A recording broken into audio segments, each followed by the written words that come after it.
Буэнос! Вы на канале Lazy Raccoon Crafts, и с вами я, Аня из Испании. И вот эта вот внушительная стопочка тканей на гладильной доске подразумевает, что недавно я была в тканевом магазине. И в этом видео я решила вам рассказать, какие ткани я купила, из чего они состоят, сколько они стоили, а также расскажу, что я буду из них шить.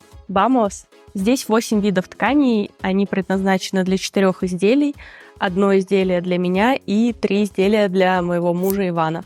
Первая ткань – это вот такой плотный хлопок бежево-серого цвета.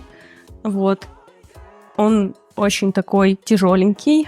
Мне нравится вообще, как он выглядит. Достаточно приятный на ощупь. И из этой ткани я буду шить брюки для Ивана.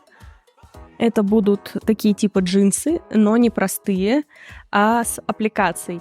Примерные варианты, как это будет выглядеть, но заказчик заказал аппликацию с мухоморами. Вот. И эта особенность ткани, что у нее изнанка белая, сыграет мне на руку. Вот. Ножки мухоморов я буду как раз делать просто из обратной стороны ткани, из выпадов, что очень удобно и экономично, и практично. Эта ткань стоит 8 евро за метр. Я купила 2 метра, то есть эта ткань обошлась мне в 16 евро. Ну а для аппликации в виде мухоморов, конечно же, понадобится красная ткань для мухоморных шляпок. Вот, и я взяла вот такой красный поплин. Он такой, средней плотности, это 100% хлопок. И он стоил 4,5 евро за метр, а я взяла всего полметра, поэтому чуть больше 2 евро за этот кусочек. Следующий лот тоже вот такой хлопок с очень интересным принтом в виде каких-то японских мотивов. Здесь вот изображены гейши, какие-то деревья, пагоды, мостики. В общем, такой интересный мотив. И это тоже будут брюки. Я хочу сделать какой-то очень необычный крой, широкие брюки.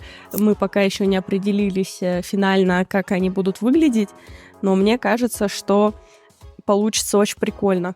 Вообще, эта ткань из отдела для обивки мебели, и вообще, наверное, это звучит немножко дико, но в магазине, в который я чаще всего здесь хожу, очень прикольные принты, и это 100% хлопок. Вот, он немножко такой грубоватый, но как бы на широкие такие брюки, мне кажется, самое то. И такая еще есть особенность, благодаря тому, что эта ткань для мебели, у нее ширина как бы в 2 раза больше. То есть вот эта ширина, это только половинка, вот здесь сгиб, то есть ткань в 2 раза шире, то есть у нее ширина где-то 2,80. И такая ткань стоит 18,5 евро за метр.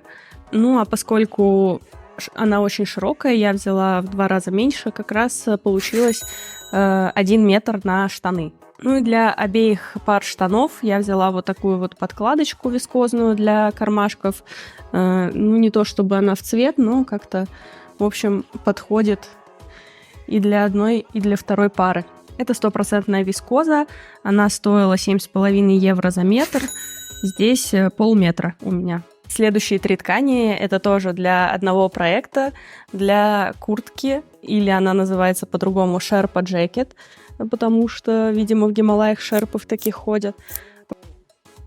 Она будет выполняться вот из такого меха, то есть тут такой как бы немножко кудрявый барашек с таким скандинавским принтом, с медведиками.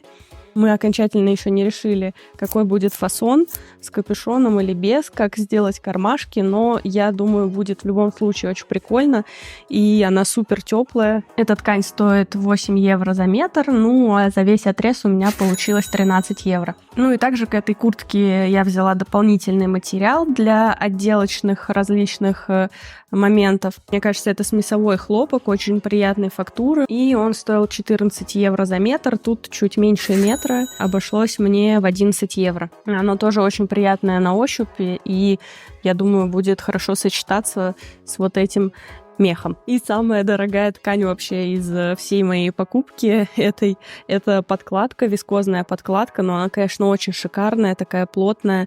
И я думаю, что для куртки это будет прямо то, что нужно, и вообще не жалко никаких денег, потому что, просто и с этим работать будет очень приятно. Эта подкладка стоила 11 евро за метр, у меня практически 2 метра, в общем, на 21 евро я закупилась. И последнее по порядку, но не по значению. Вот такая шикарнейшая, просто восхитительнейшая вискоза. Это 100% вискоза с таким классным принтом. И эту ткань я купила себе на рубашку. У меня уже где-то год, наверное, лежат очень необыкновенные винтажные пуговицы, которые мне подарила моя подруга. Я их сейчас не покажу. Это будет сюрприз, секрет, чтобы, в общем, без спойлеров. Ставьте колокольчики, чтобы не пропустить видео с этой рубашкой и с этими необыкновенными, восхитительными пуговицами. Я о них все подробно расскажу, покажу, и, в общем, это будет очень интересно. Так что я думаю, что не зря эти пуговицы ждали год вот этой восхитительной ткани. Но фасон тоже весьма необычный. Если вы хотите мастер-класс по моделированию такой рубашки, напишите в комментарии, и я добавлю этот аспект в видео. Ну и большая удача, на принтованную вискозу в этот раз была скидка в этом магазине, и эта вискоза стоила 6 евро за метр. Я потратила 15 евро на весь отрез, и, если честно, мне кажется, что у меня будут какие-то большие выпады, и, может быть, из этой ткани я смогу еще что-то сделать. И еще одна небольшая распаковочка. Это не из магазина тканей, это приехало мне с Алиэкспресса. Вот такой вот набор резачков. И типа такие резиновые листы. Это, скажем так, набор для линогравюры. Я когда-то очень давно делала гравюры, печатала на бумаге, а сейчас хочу сделать прикольные гравюры для печати на одежде. В общем, посмотрим, что из этого выйдет, но, скорее всего, этот проект будет после всех вот этих 4. И я придумала кое-что очень-очень необычное с этими гравюрками, так что тоже подписывайтесь, чтобы не пропустить. Итого на все эти ткани я потратила 100 евро, и, в принципе, может показаться, что это достаточно много, однако это 4 изделия, одно из которых это куртка. Такие куртки, кстати, у бренда Patagonia стоят от 150 евро и выше, поэтому однозначно экономия средств здесь есть. Так что если вы шьете сами, это в любом случае выгодно покупать хорошие материалы, шить качественную одежду, чем покупать готовое в масс-маркете или еще где-то. На этом у меня все. Подписывайтесь на этот канал, чтобы не пропустить следующие видео. Ставьте коросончики и до новых встреч. Адьос!